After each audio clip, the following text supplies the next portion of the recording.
Imagine you're running a physics simulation and you need 1,000 data points evenly spaced between the numbers 0 and 1. Or maybe you just need all the even numbers between 0 and 200.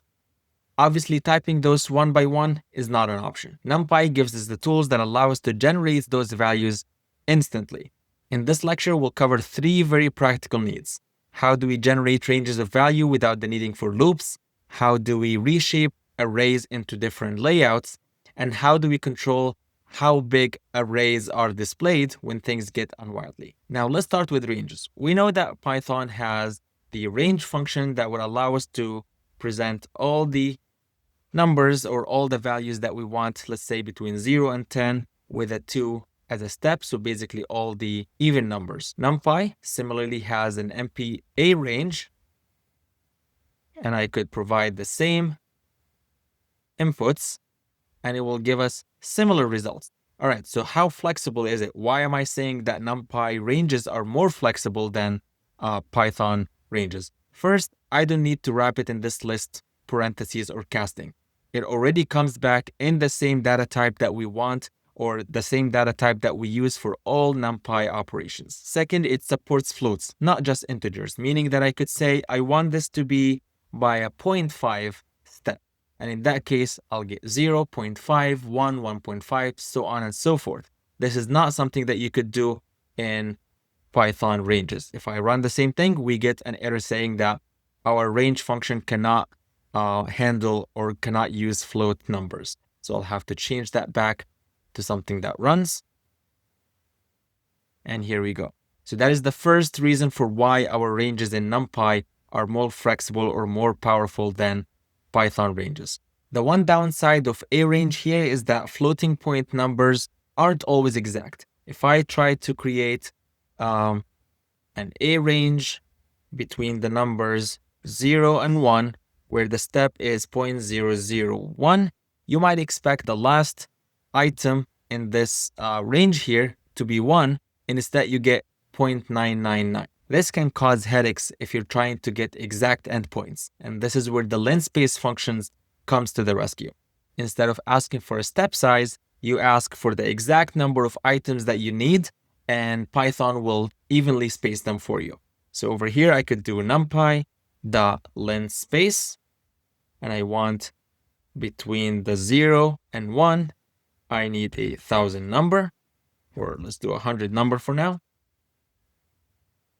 And it will generate the array for you, all already evenly spaced, starts exactly at 0, ends exactly at 1. So this guarantees that you're always going to hit your start and end point without any floating number surprises here. Now let's talk about reshaping.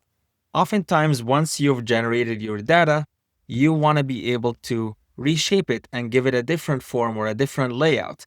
And what that would look like is something like this.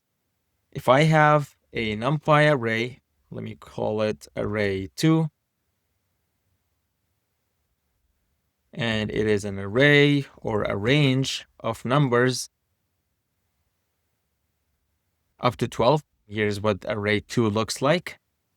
I could reshape that to make it a 3 by 4 instead by calling the array2.reshape, and here's where I'll provide how many rows and how many columns do I want. So I want 3 rows and 4 columns.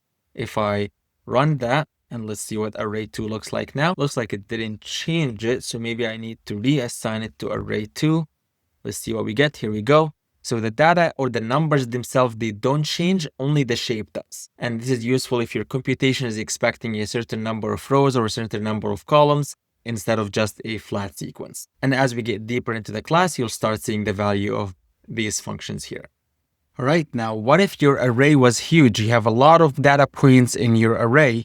Obviously, displaying all of them all at once makes your screen unusable. So if we had an array like this, np.arange, and we wanted to have 1,000 item in it, if we try to print this array, by default, NumPy shortens this large array just a tiny bit. It looks like my setting is making it show already a lot of numbers, but we can control that using the set print options here. So we'll do np.set print options, and I'll set the threshold here to, let's say, maybe only 20. Now, next time, if I run that print command again, you get this output here. Now, not to confuse yourself, the threshold here does not mean how many items do you want to see, but it's more of how many items beyond which I'm going to summarize the output that I'm going to produce.